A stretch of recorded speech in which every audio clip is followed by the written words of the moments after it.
وعلیکم السلام ورحمۃ اللہ۔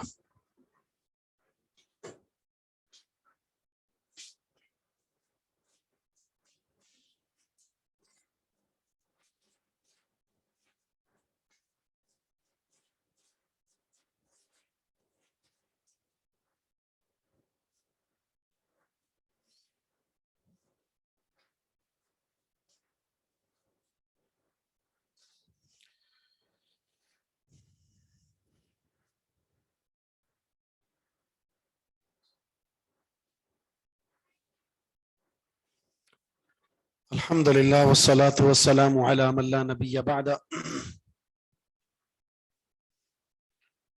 سورہ کہف اور اس کہف میں موجود کچھ واقعات، اس کے نزول کا سبب میں نے بتایا تھا، وہ کیا سبب ہے؟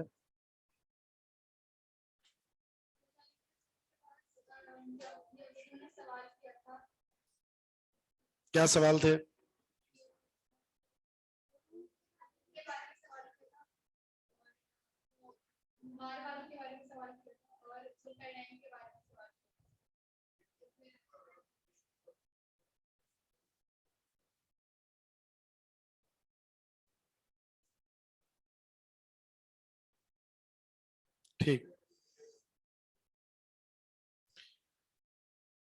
ٹھیک ہے، اب دو سوال ہم پڑھ چکے ہیں، ایک کہف کے بارے میں اور دوسرا کون سا تھا؟ یسألونک عن الروح، روح کے بارے میں۔ ہاں، وہ بنی اسرائیل کے اندر ہے۔ سورہ کہف میں دو سوالات کے جواب ہیں، اب یہ تیسرا سوال شروع ہو رہا ہے جس کا جواب ہے وَيَسْأَلُونَكَ عَنْ ذِي الْقَرْنَيْنِ۔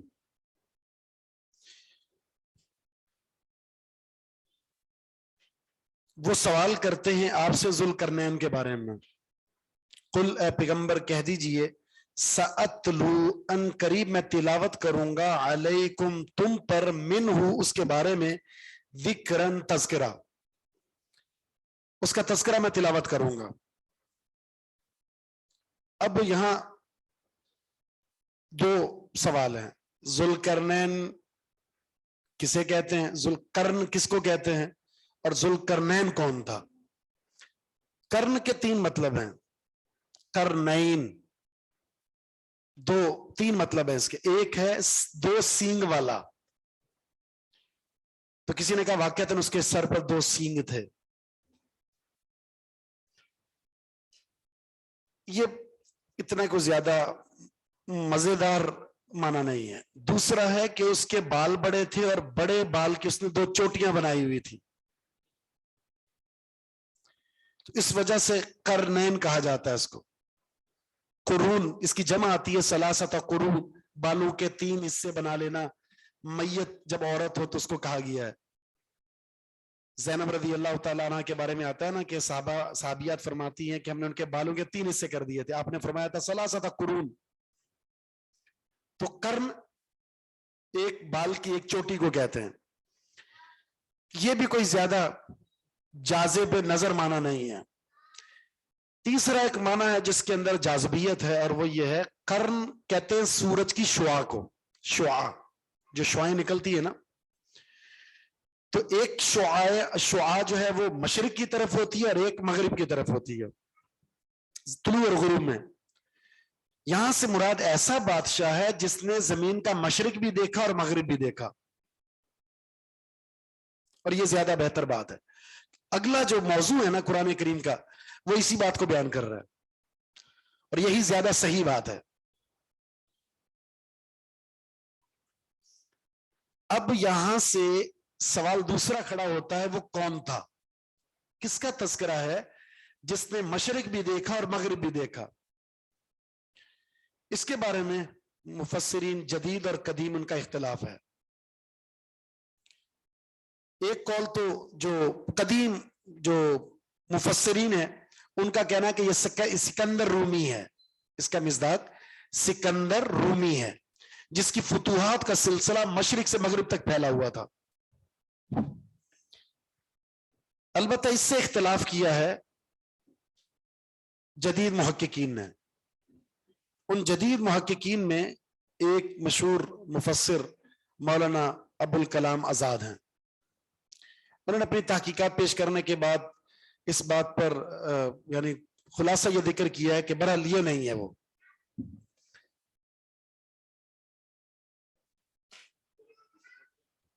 سکندر اعظم جس کو کہا جاتا ہے.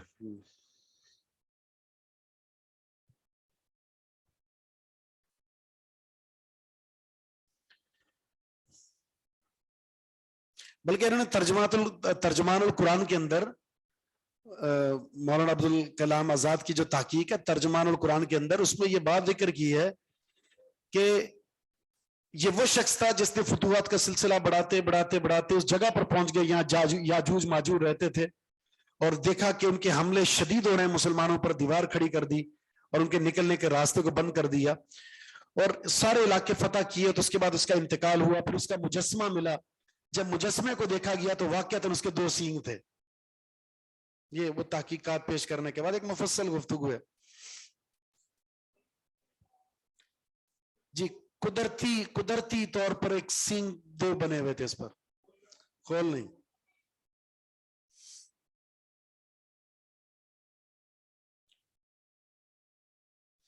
بہرحال یہ قدیم اور جدید مفسرین کا اختلاف ہے، لیکن یہ بات اتنی بات تو مسلم ہے کہ ایک ایسا شخص تھا جس نے مشرق بھی دیکھا اور مغرب بھی دیکھا اور بڑی فتوحات سے اللہ نے اسے نوازا.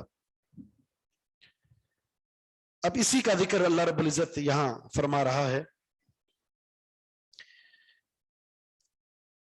اس میں جو ہم نے یہ ذکر کیا ہے سأتلو علیکم منہ ذکرا، سأتلو، یہ سین کون سا ہے؟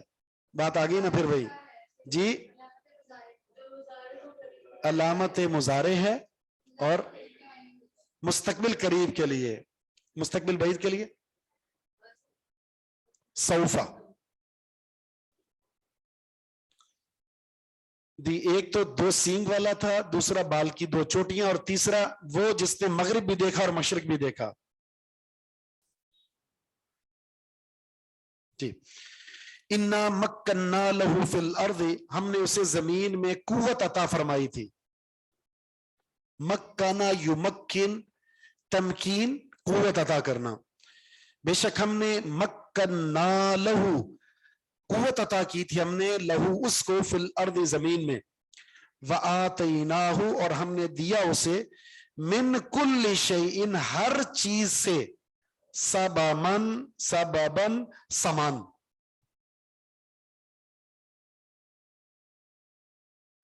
ہر چیز کا سامان عطا کر دیا. اصل سبب جو عربی میں سبب کا جو معنی ہے وہ رسی ہے، اسی سے اسباب اس کی جمع آتی، جس کے ذریعے آپ کسی منزل تک پہنچ سکیں. تو یہاں مراد ہے سامان جس کے ذریعے آپ اپنی مراد کو پہنچ سکیں. رسی کے ذریعے بھی آپ اپنی منزل تک پہنچتے ہیں کسی نہ کسی ذریعے. سامان کو بھی سبب اس لیے کہتے ہیں اس کے ذریعے آپ اپنی منزل تک پہنچتے ہیں.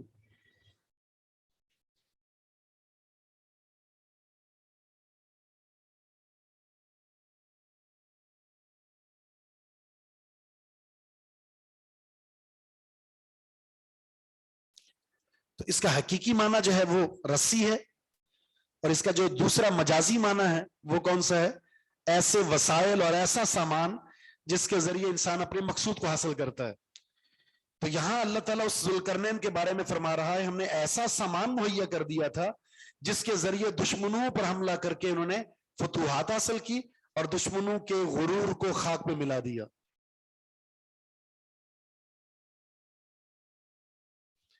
فَأَتْبَعَ سَبَبًا، تو وہ پیچھے چلا. اتبع یتبع، اتباع کا معنی ہوتا ہے پیچھے چلنا، اسی سے متبع ہے. اتباع رسول کہتے ہیں نا. اطاعت اور اتباع میں کیا فرق ہے؟ اطاعت کہتے ہیں فرما برداری کو، عمومی طور پر اس کا تعلق ہوتا ہے قول کے ساتھ، اور اتباع کا جو تعلق ہے اس کا تعلق ہوتا ہے فعل کے ساتھ. اس لیے اللہ رب العزت اور اس کے رسول کی اطاعت ہوتی ہے، اتباع صرف رسول کی ہے. کیونکہ جب کسی کے نقش قدم کو آپ نے دیکھا ہو تو اس کے نقشے کے مطابق چلنا یہ اتباع ہے. اچھا، اسی سے ہے گائے کے بچے کو تبیہ کہتے ہیں. تو اس لیے کہتے ہیں کہ وہ بچڑا اپنی ماں کے پیچھے پیچھے چلتا ہے، ماں جہاں بھی جائے گی اس نے وہیں جانا ہے.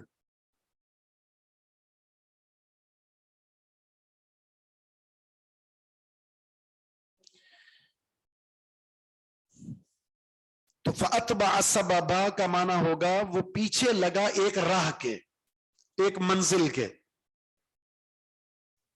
یا سبب بمانا راہ یا ایک منزل کر لیں، کیونکہ ایک لفظ کے بہت سارے معنی ہوتے ہیں.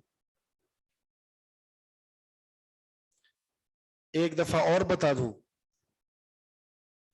فعل یعنی جو اطاعت کا تعلق جو ہے وہ اقوال کے ساتھ ہے، اور جو اتباع کا تعلق ہے وہ افعال کے ساتھ ہے. افعال کی اتباع ہوتی ہے اور اقوال کی اطاعت ہوتی ہے.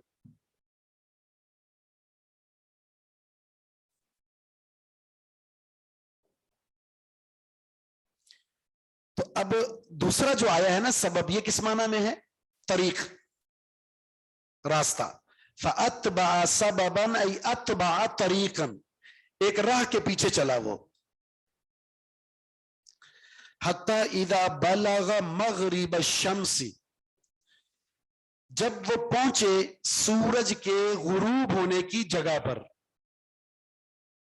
مغرب کون سا صیغہ ہے؟ مغرب.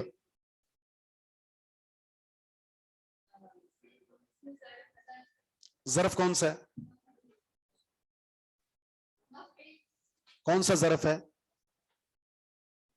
مکان، زمان؟ زمان.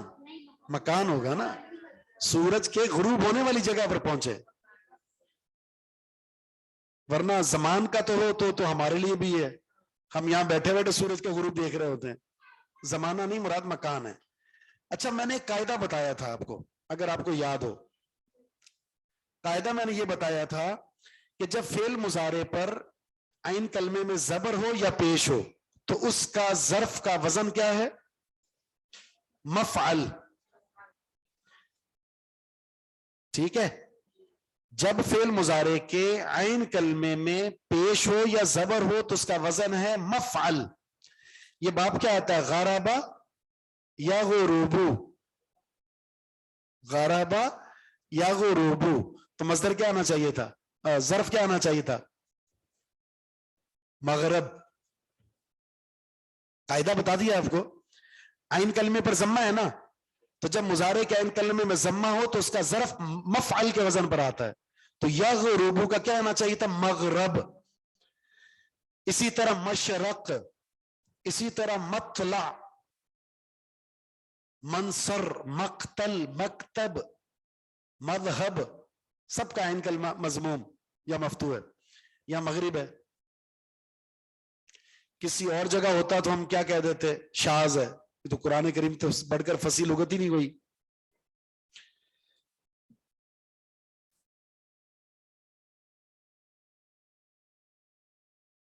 جی بولیں.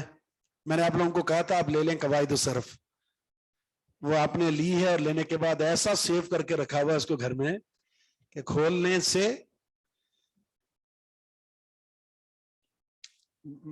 وہ ہے اسم ظرف کا بیان. اسم ظرف کے بیان میں وہاں کچھ اوزان دیے ہوئے ہیں اسم ظرف کے بیان میں. وہ اوزان وہ ہیں جو قاعدہ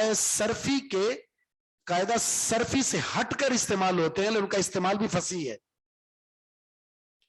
یعنی یہ ان اسما میں سے ہیں جو اسم ظرف تو ہیں لیکن اپنے جو قیاسی قانون ہے، قاعدہ صرفی ہے، اس سے ہٹ کر استعمال ہو رہے ہیں اور اس کا استعمال بھی فصیح ہے. فصیح کیوں ہے؟ قرآن میں آ گیا. اس کو ہم خلاف قیاس کہتے ہیں، لیکن خلاف قیاس کا معنی ہرگز یہ نہیں ہے کہ یہ شاذ ہے.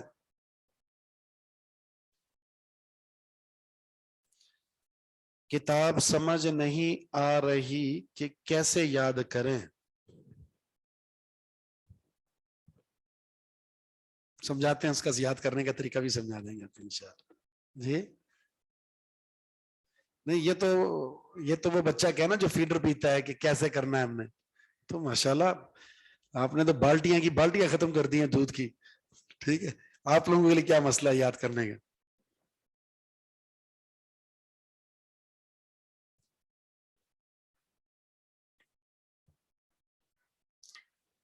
تو جب وہ پہنچے سورج کے غروب ہونے والی جگہ پر، وجدہا پایا اس نے اس کو، کس نے پایا؟ ذوالقرنین نے. ہاں سورج کو. سورج مذکر ہے مؤنث ہے؟ مؤنث. کون سا مؤنث ہے؟ ہاں مؤنث غیر حقیقی. یہ مؤنث غیر حقیقی ہے. مؤنث حقیقی کیا ہوتا ہے؟ نہیں تو جس کے مقابلے میں نر جاندار ہو، جس کے مقابلے میں نر موجود ہو، میل موجود ہو، جاندار.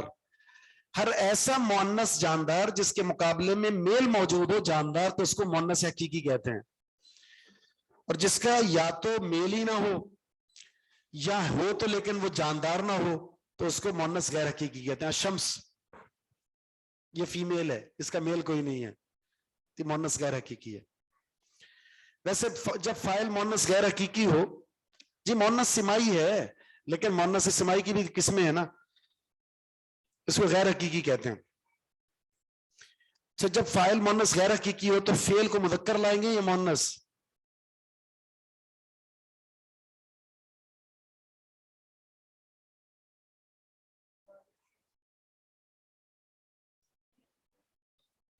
مرضی ہے آپ کی، دونوں لا سکتے ہیں. طلع الشمس، طلعت الشمس. یاد رہے جب فاعل مؤنث حقیقی ہو تو اختیار نہیں ہوگا آپ کے پاس، پھر مؤنث ہی لائیں گے. کیسے؟ ضربت ہندن، ضرب ہندن نہیں کہہ سکتے الا یہ کہ فاصلہ آ جائے، فعل اور فاعل کے درمیان فاصلہ آ جائے. جیسے ضرب الیوم ہندن، ضرب الیوم ہندن. لیکن جب فاصلہ نہ ہو، فاعل مؤنث حقیقی ہو ڈائریکٹ، تو پھر صرف مؤنث ہی لائیں گے آپ.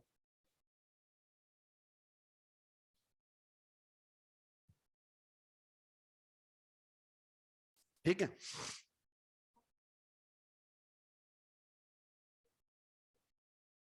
اب ایک سوال ہے، جب فاعل مذکر ہے تو فعل مذکر آئے گا، فاعل مؤنث ہے تو فعل مؤنث ہے. قرآن کریم کی ایک آیت آپ کے سامنے پڑھتا ہوں، وقال نسوۃ،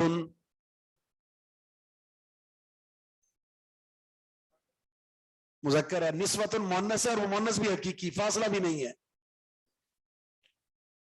نسوۃ مؤنث ہے، حقیقی ہے، عورتوں کی امراتوں کی جمع ہے نا، مؤنث ہے، حقیقی ہے، فاصلہ بھی نہیں ہے، پھر بھی قال آیا ہے.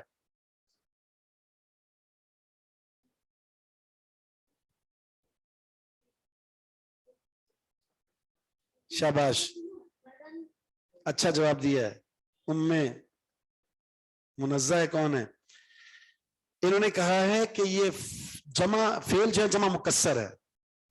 جب فعل جمع مکسر ہو تو اس کے فاعل میں اختیار ہوتا ہے مذکر لائیں یا مؤنث لائیں. قالت نسوۃ بھی کہہ سکتے ہیں اور قال نسوۃ بھی کہہ سکتے ہیں. ام مزمل،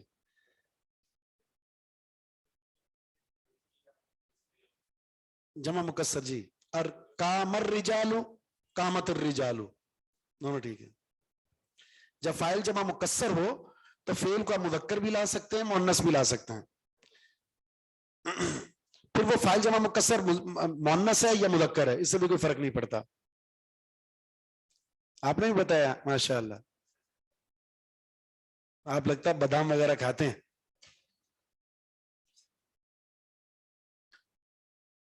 تو دیکھیں قاعدے، ہر ایک چیز پر ایک قاعدہ ہے.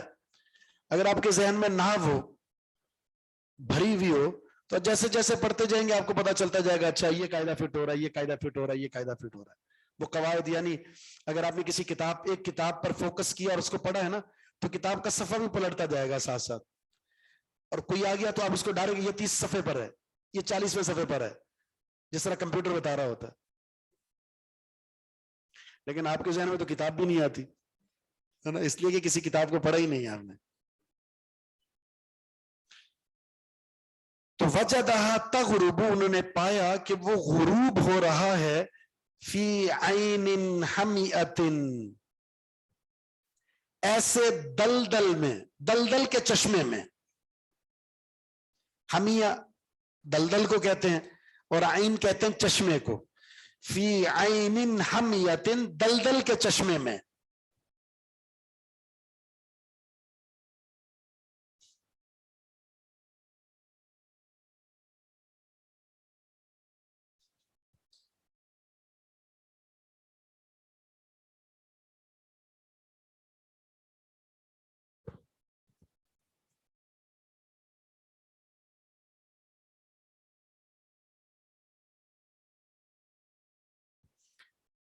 سبحان اللہ.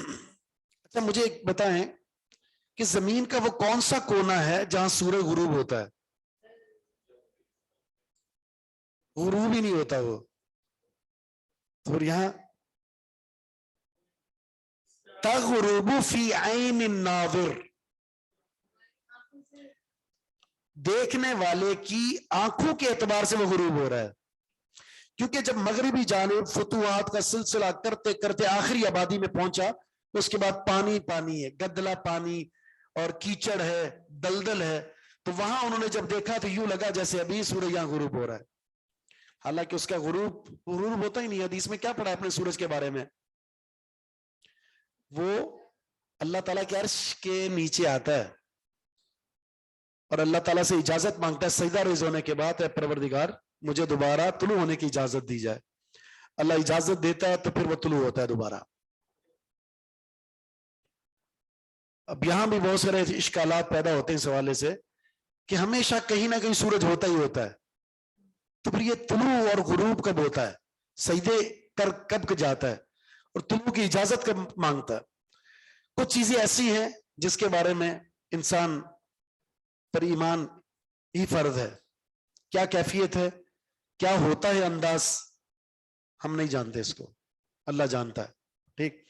البتہ ہمارا جو ایمان کا یہ حصہ ہے کہ ہم صرف ایمان لائیں. جس دن قیامت قائم ہوگی، قیامت کا آغاز ہوگا، تو اللہ اس دن سورج کو اجازت نہیں دے گا کہ وہ مشرق سے طلوع ہو.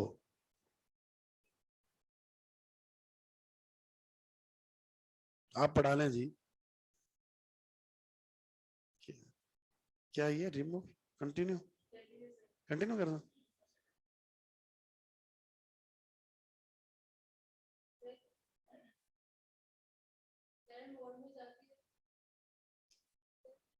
اچھا اچھا ٹھیک ٹھیک ٹھیک.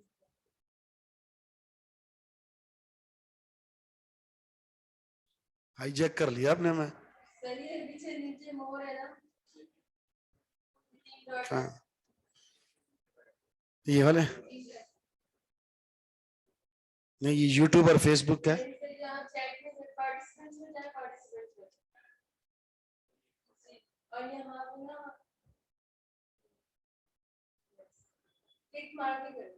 ٹھیک مار گیا. صحیح ہے.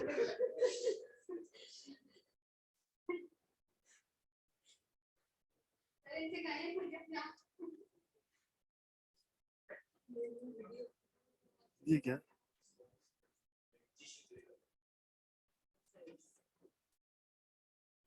سبحان اللہ.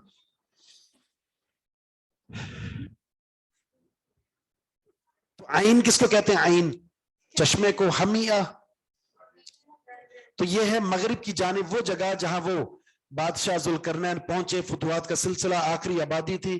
پانی کو دیکھا، گدلا پانی، اور اس میں سورج کو غروب ہوتے ہوئے دیکھا. تو اس کے منظر کو اللہ تعالیٰ یہ ذکر فرما رہا. تو یہ بات میں نے بتا دی کہ وہ غروب کبھی نہیں ہوتا، صرف انسان کی نظر میں وہ غروب ہوتا ہے، وگرنہ وہ ہمیشہ کہیں نہ کہیں ہوتا ہے. اور اللہ رب العزت کے عرش پر وہ سجدہ کرتا ہے، اجازت ملتی ہے تو طلوع ہوتا ہے. بس جب اللہ کی اجازت ہوگی کہ اب تم نے مشرق سے نہیں مغرب سے طلوع ہونا ہے، تو پھر مغرب سے طلوع ہوگا، وہ قیامت کا آغاز ہوگا. سب سے بڑی نشانی.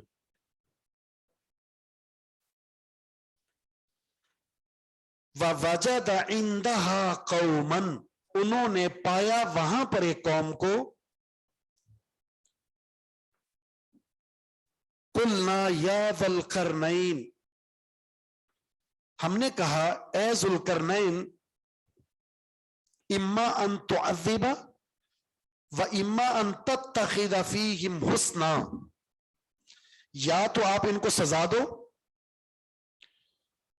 یا آپ ان کے بارے میں اختیار کرو، ان تتخذا، آپ اختیار کرو، فیہم، ان کے بارے میں، حسنن، کو بہتر طریقہ. آپ کی مرضی ہے، اس قوم کو یا سزا دے دو یا پھر اس قوم کے بارے میں آپ کو اچھا اور بہتر راستہ اختیار کرو. یہاں کلنا کے بارے میں مفسرین کا اختلاف ہے، یہ اللہ رب العزت نے کیسے کہا، بذریعہ وحی یا یہ الہام تھا. اگر ہم کہیں گے کہ یہ بذریعہ وحی ہے تو پھر یہ نبوت پر استدلال ہے. اگر ہم کہیں گے یہ الہام ہے ویسے ہی جیسے ذوالقرنین کو تھا تو پھر یہ ان کے صالح اور نیک ہونے کی طرف اشارہ ہے. تو چونکہ ذوالقرنین کے اور خضر کے اور لقمان کے علیہم السلام ان کے نبی ہونے پر کوئی نص صریح موجود نہیں ہے، اس وجہ سے ہم ان کو نیک اور صالح قوم کے طور پر ہی تصور کرتے ہیں اور کریں گے. جی الہام ہی مانا زیادہ بہتر ہے.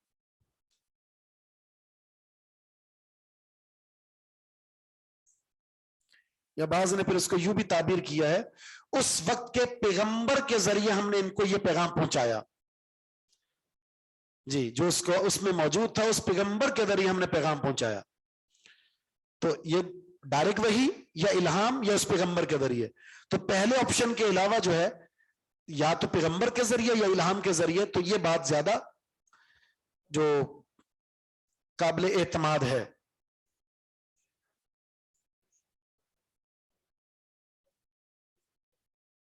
جی مضبوط ایسے منظر یا ایسی کیفیت پہلے سے دیکھی ہوگی جس کی وجہ سے ان کو اللہ رب العزت کی طرف سے یہ کرامات اور اس طرح کے جو خرق عادت معاملات ہیں وہ ملنے کے بعد ہی انسان اس طرح کے قدم اٹھاتا ہے. جی سوال تھا. اس کا ذکر بھی کوئی نہیں ہے کہ یہ دور کون سا ہے اور پیغمبر کون سے تھے.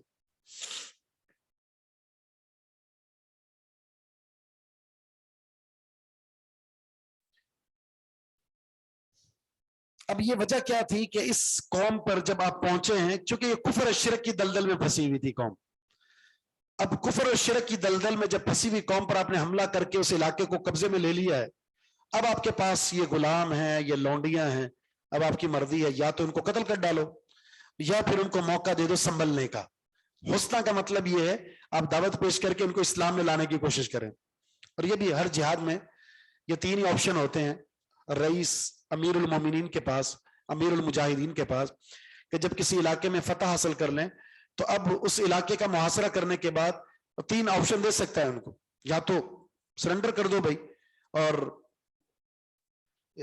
ہمارے غلبے کو تسلیم کر لو، پہلے تو اسلام قبول کرو، اگر وہ مانتے ہیں تو ٹھیک بات ہی ختم ہو گئی، نہیں مانتے تو پھر دوسرا راستہ یہ ہوگا کہ آپ فدیہ دو، جزیہ دو ہمیں، اور جزیہ دے کر ہماری حکومت کو تسلیم کر لو، جزیہ دو اور ہماری حکومت کو تسلیم کر لو. اور اگر اس کا بھی انکار کر دیتے اس کے بعد پھر آپ اپنی توپوں کو سیدھا کر لیں. تو یہاں پر وہ دو آپشن دیے گئے، یا تو آپ ان کو سزا دے کر ختم کر دیں اور یا پھر یہ حسنہ بہتر طریقہ اختیار کریں، ان کو موقع دیں سنبھلنے کا، سدھرنے کا.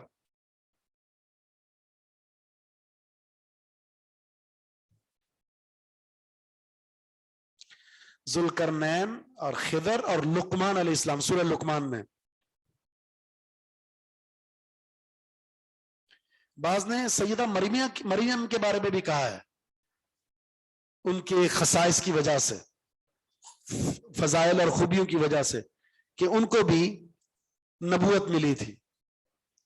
بعض مفسرین کی یہ رائے ہے، لیکن قرآن کریم کی آیت سے رد ہو جاتا ہے کہ ہم نے جتنے بھی رسول بھیجے ہیں وہ رسول مرد تھے.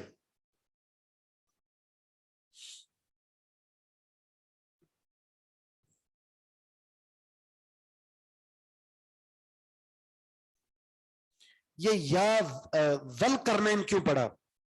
قلنا یا ذل کرنین. اچھا جری حالت ہے، جری بھی آ گئی اور رفی بھی آ گئی. کیوں نسبی حالت ہے؟ ٹھیک ہے، اسماء ستہ مکبرہ میں سے ہے اور اسماء ستہ مکبرہ کی نسبی حالت الف سے آتی ہے. تو الف سے کیوں آ رہی ہے؟ یا زیدو، یا محمد یا یوسف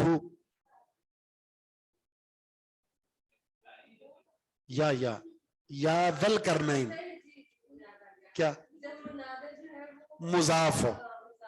جب منادہ مضاف ہو تو منصوب ہوتا ہے. ٹھیک ہے. ذا یہ مضاف ہے, القرنین مضاف الیہ ہے. پکی بات ایسے ہی قائد. پھر میں ایک پڑھتا ہوں, یا رجلن خذ بیدی, تو پھر رجلن ہونا چاہیے تھا. یا رجلن خذ بیدی منادہ ہے, مفرد ہے, منصوب ہے. آپ نے کہا مضاف ہو, یا مضاف بھی نہیں ہے. جواب دیں, انعام پائیں.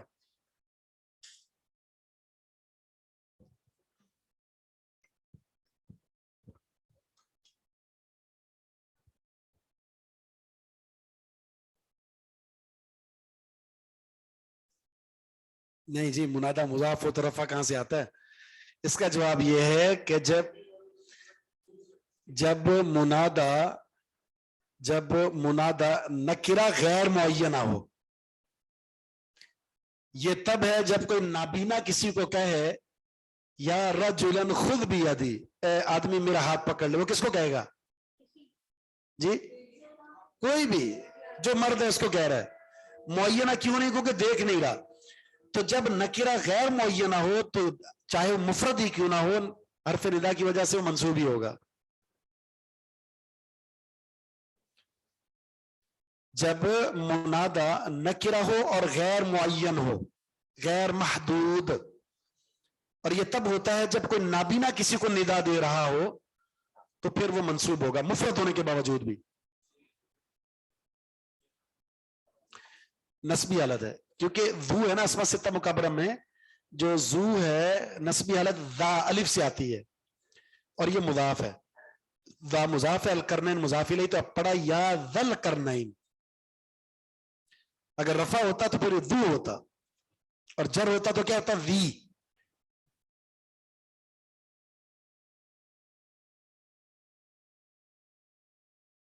یہاں نابینا کیوں ہے؟ اللہ نے نابینا کیا, میں نے نہیں کیا اس کو. میرا کیا قصور ہے اس میں؟ بھائی نابینا روڈ کراس کر رہا ہے, ٹھیک ہے, اب کیوں کر رہا ہے روڈ کراس یہ بھی مجھے نہیں پتا کیوں کر رہا ہے. وہ ظاہر ہے وہ اس نے اس طرف جانا, اس کا گھر ادھر ہے اور ادھر آیا تھا وہ کھانا وانا لینے کے لیے. اب اس نے روڈ کراس کرنا, تیز گاڑی آ رہی تو کیا کہے گا وہ؟ یا رجلن خذ بیدی, یہی کہے گا نا جی. کسی کو بھی بلا لے, اس کے لیے جس کو مخاطب کر رہا ہے سب غیر معین ہے.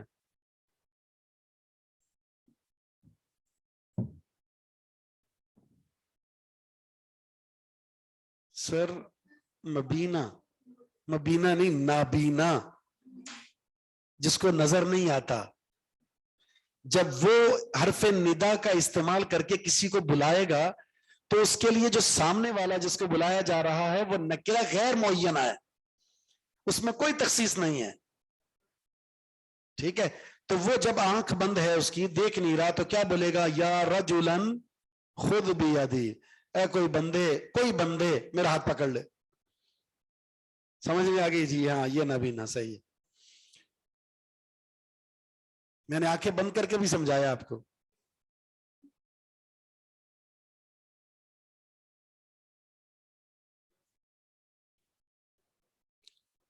جی ہاں جی ذل کرنین ہی مراد ہے, لیکن یا کی وجہ سے ذل پڑا.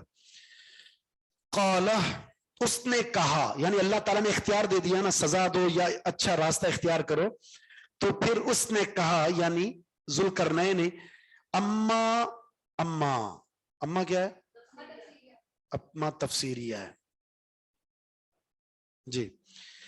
من ظلم, جس شخص نے ظلم کیا, فسوف نعذبہ, ہم اسے عذاب دیں گے, ہم اسے سزا دیں گے. آگے نا سوفا, ثم یرد الی ربہ, پھر اس کو لٹا دیا جائے گا, سپرد کر دیا جائے گا اس کے رب کے. فیعذبہ عذابا نکرا, تو وہ عذاب دے گا اس کو سخت عذاب دینا. نکرن پیچھے بھی گزر چکا ہے. نکرا کیا تھا؟ دو معنی کیے تھے ہم نے. نکرا ایک معنی تھا منکر، جو عقلن شرعن فطرتن طبیعتن ناپسندیدہ چیز ہو. اور نکرن کا ایک اور معنی ہم نے کیا تھا دیگر کے مقابلے میں زیادہ ناپسندیدہ. یعنی دیگر کا کیا ہوگا؟ ایک تو سزا میں دوں گا، میری سزا کے مقابلے میں جو اللہ کی سزا ہوگی وہ زیادہ سخت ہوگی. یہاں ظلم سے کیا مراد ہے؟ شرک. ہم بھی سزا دیں گے، باز آ گیا تو ٹھیک، نہیں تو پھر جب اللہ کے پاس جائے گا تو اللہ بھی ایسی سزا دے گا جو سزا پہلے سے بہت زیادہ سخت ہوگی. اور وہ کیا ہے؟ اللہ تعالیٰ کا فرمان ہے، مشرکین کا ذکر کرنے کے بعد فرمایا وَمَا لِلظَّالِمِينَ مِنْ انصار، مددگار بھی کوئی نہیں ہوگا ان ظالمین کا. کیوں کہا مددگار؟ کیونکہ جب کسی کو سزا دی جا رہی ہوتی تو پکارتا ہے مدد کے لیے کسی کو، تو اللہ فرمائے گا اس سزا سے اسے دوچار کریں گے، وہ مدد کے لیے فریاد کرے گا لیکن فریاد رسی کرنے والا بھی کوئی نہیں ہوگا. یہ صوفہ پر فا کیوں آئی ہے؟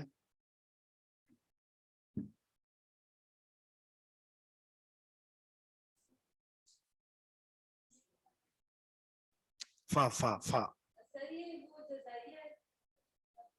فا جزائیہ شرط کا ہے، جو ظلم کرے گا یہ شرط ہے. شرط والا لفظ بتائیں. اما اما تو تفسیری، ابھی تو بتایا آپ نے حرف تفسیر ہے.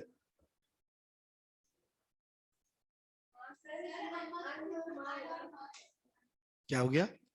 لڑکی انہیں آرام سے بتائیں. نہیں نہیں، من من من من نظر آ رہا ہے چٹا سفید.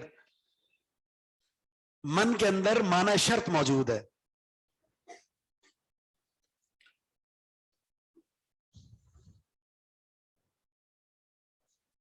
کیا چیز؟ فسوفہ میں جو فا جزائیہ ہے، فا جزائیہ ہے. عذابا نکرا یہ موصوف صفت بن کر کیا بن رہے ہیں؟ یہ مفعول مطلق. یعذبو عذابا مفعول مطلق، اور نکرن یہ صفت ہے عذابن کی. تو جی یہ اس میں جو کہا جا رہا ہے وہ کس کے بارے میں ہے؟ یہ ہے اس کے بارے میں جو شرک پر جمع رہتا ہے، شرک چھوڑنے کے لیے تیار نہیں، تو اسے ہم بھی سزا دیں گے اور آخرت میں بھی. ظاہر ہے جس کو ہم نے سزا دی اور وہ سدھر گیا، ٹھیک ہو گیا، شرک سے باز آ گیا، تو عند اللہ وہ انسان مقبول ہے، وہ مرضی ہوگا، پسندیدہ. وَأَمَّا مَنْ آمَنَ وَعَمِلَ صَالِحًا، یہ آ گیا جو سدھر گیا. وہ شخص من آمانا جو ایمان لایا، وعمل صالحا اور اس نے اچھے عمل کیے، فلہ جزاء ان الحسنى تو اس کے لیے بہترین جزا ہے. اس کے لیے جو جزا ہے وہ کیا ہے؟ الحسنى، بہترین. الحسنى کا مطلب جنت ہے، کیونکہ جنت سے بڑھ کر کوئی حسنہ چیز نہیں ہے نا. وَسَنَقُولُ لَهُ اور ان قریب ہم کہیں گے اسے، من امرنا ہمارے معاملات میں سے، یسرن آسان، یعنی ہم اسے اپنے معاملات میں آسان کام کا کہیں گے، آسان کام کا کہیں گے. یعنی اب ایسے شخص کے لیے سختیاں نہیں ہیں جو ایمان اور عمل صالح کرتا ہے.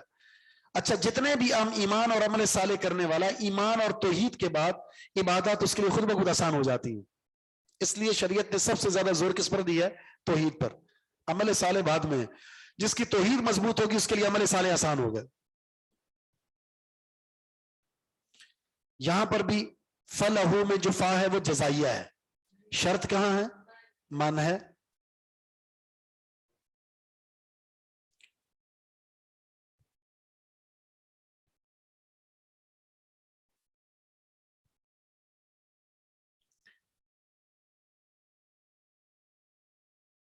ثم اتبع سببا، کیا معنی ہوگا اس کا؟ ای اتبع طریقا، پھر ایک اور راہ پر چلے. حتی اذا بلغ مطلع الشمس، جب سورج کے طلوع ہونے والی جگہ پر آئی. مطلع باب کیا آتا ہے؟ طلع یا طلوع، مطلع آ گیا. یہ بھی مغرب، مطلع، مشرق، مسجد، یہ سارے کے سارے وہ الفاظ ہیں جو قاعدہ صرفی سے ہٹ کر استعمال ہو رہے ہیں.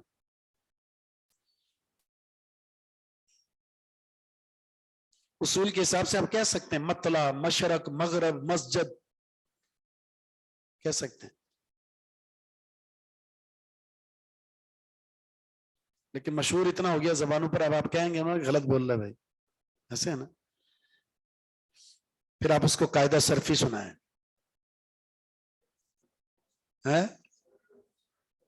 اس کو ظاہر قائل کرنے کے لیے قاعدہ تو یاد کرنا پڑے گا نا آپ کو.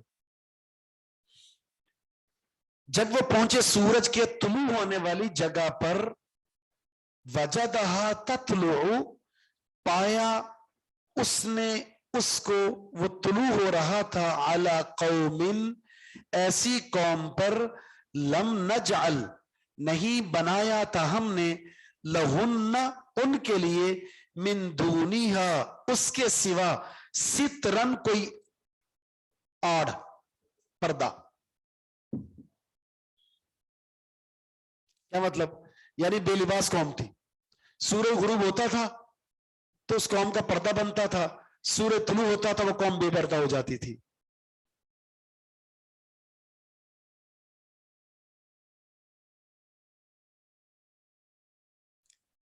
تو یہاں مشرق کی طرف ایسی قوم کے پاس پہنچے، فتوحات کرتے کرتے، جس قوم کو گھروں میں نہیں، صحرا اور جنگلات اور میدان میں رہنے کا شوق تھا، وہ بھی بے لباس.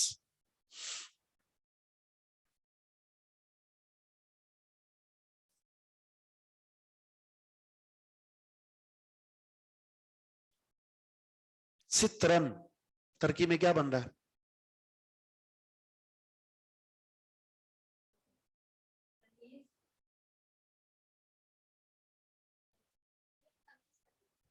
تمیز ہے.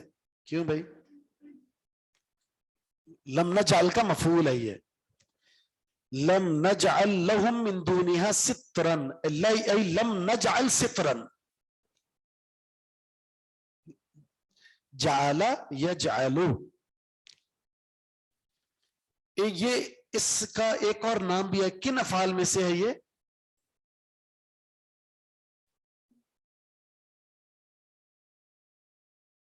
جی اس کا ایک نام بتایا تھا میں نے خاص. چلو کچھ پڑھ دیتا ہوں میں جو افعال تھے. میں نے بتایا تھا جعل، تفیقہ،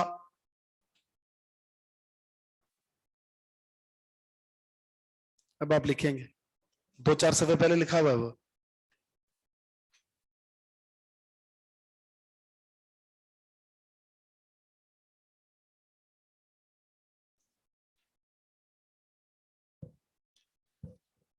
یہ ہے جی افعال شروع. ان کو کیا کہتے ہیں؟ افعال شروع. کسی چیز کو بیان کرنے کی ابتدا ان افعال سے کر سکتے ہیں آپ. جی بالکل، افعال شروع. یہ میرے بتانے کے بعد آپ نے لکھا نا افعال شروع، 5 منٹ پہلے لکھ لیتے. سبحان اللہ. یجعل، لم نجعل، اس پر جزم کیوں آئی ہے؟ لم کی وجہ سے. یہ کن میں سے حروف ہے؟ جوازم میں سے. فعل پر آ کر کیا تبدیلیاں لاتا ہے؟ ایک ہے لفظی اور ایک معنوی. لفظی یہ ہے کہ اس نے جزم دے دیا، اور معنوی یہ ہے کہ فعل مضارع کو مستقبل سے ماضی میں مثبت سے منفی میں لے گیا. مثبت سے منفی اور مستقبل سے ماضی. کذالک، اسی طرح، یعنی واقعہ اسی طرح ہے. کذالک، یہ واقعہ اسی طرح ہے جس طرح ہم نے بیان کر دیا. وقد احطنا، اور ہم نے احاطہ کر رکھا تھا، بما لدیہ، ہر اس چیز کا جو اس کے پاس تھا، خبرن، خبر کے اعتبار سے. یعنی جو خبریں اس کے پاس تھی